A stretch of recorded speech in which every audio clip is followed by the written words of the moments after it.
Hello everyone, if you want to learn Java from scratch, let's break it down step by step. To begin with, let's understand what Java is.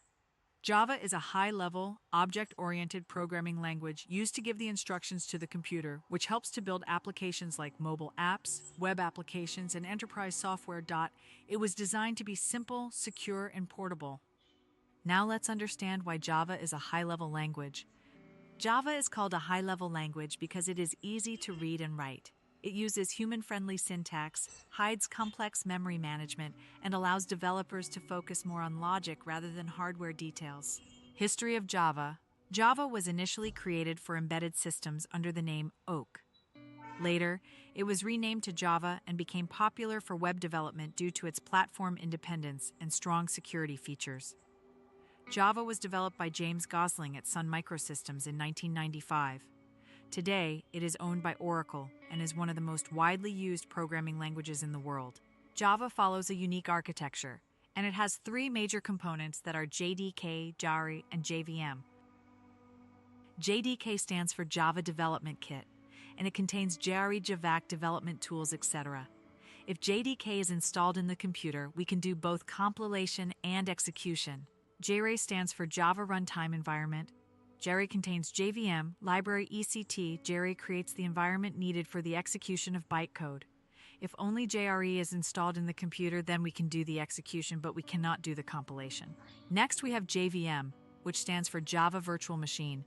JVM is the only component in Java which can understand the bytecode.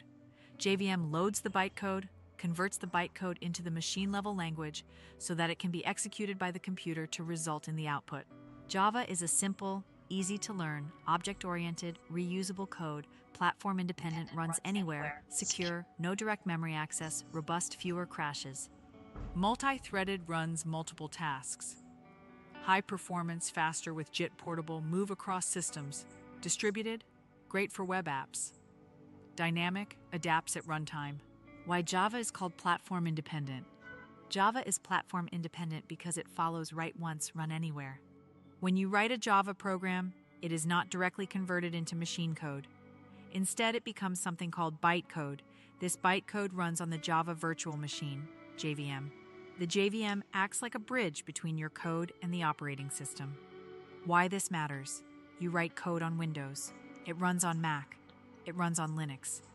No changes needed. No rewriting required. Structure of Java Program 1. Class declaration, public class. Main. Every Java program must have a class. Main is the class name and it can be anything. Public means it is an access specifier. It can be accessed from anywhere. 2. Main method. It is the entry point, public static void main string args. This is where the program starts. Executing main is mandatory in every standalone Java program. 3. Statements. Code block system.out.println. Hello world. This line prints output to the screen. All actual logic goes inside the braces of the main method. 4. Braces. Define the beginning and end of blocks class and method. 5. The output will appear in the console terminal window of your IDE or system. Where exactly you see it? If you use IDEs like Eclipse, IntelliJ, VS Code, output appears in the console panel. If you run from command prompt /terminal, output appears directly in the terminal window.